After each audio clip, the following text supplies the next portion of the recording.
Welcome year 13 to a series of videos that's going to help you create the prototype for your A2 programming project.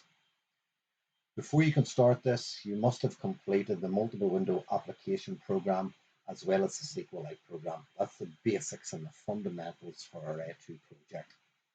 I cannot stress the importance of dedicating time each day on your programming.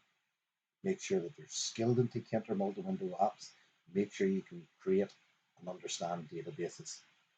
We left the last tutorial where you're asked to create a simple app that had a three-table database.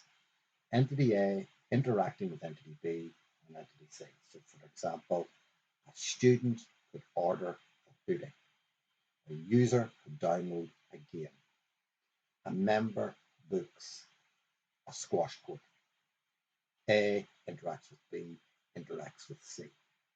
For the purpose of this tutorial, I will just be looking at one entity, and we will look at how we create, we CRUD, we create, retrieve, update, and delete records from a database table. You are going to be asked to create a multiple window application that will interact with three tables from your database, allowing CRUD operations for the three tables, as well as providing a main menu. Let's look at an example. So you will have a main menu app that will have the three options for the three tables. We will look just at one. When we click on the table, it will allow you to CRUD, create, add. So I'm going to add a record to my students tables, and the forename is going to be Matthew, surname will put in as B, mobile, blah, blah, email, blah. I can add, Matthew's added to the table. Next, I will be able to update Matthew, and I'll change Matthew's number to blah, blah, blah, hit update, and we can update a record.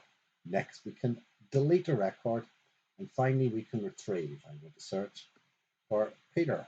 We hit search, and we find Peter's record.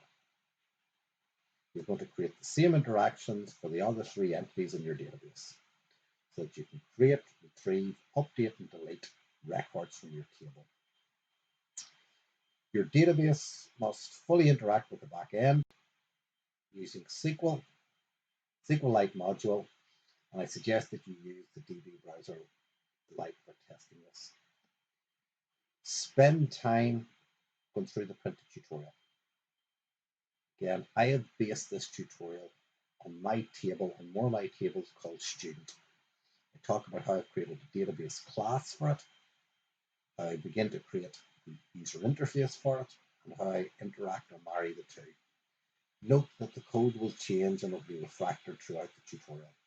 So read through it, attempt it for your own database solution, your three separate entities. If you have any problems with it, post to the stream. Hopefully myself or someone in the class can answer your queries, or if it's a general issue, I can post or present some screen tests. So good luck with the project, folks. And again, it is so important that we've got this nailed down in the next 2 weeks. Good luck.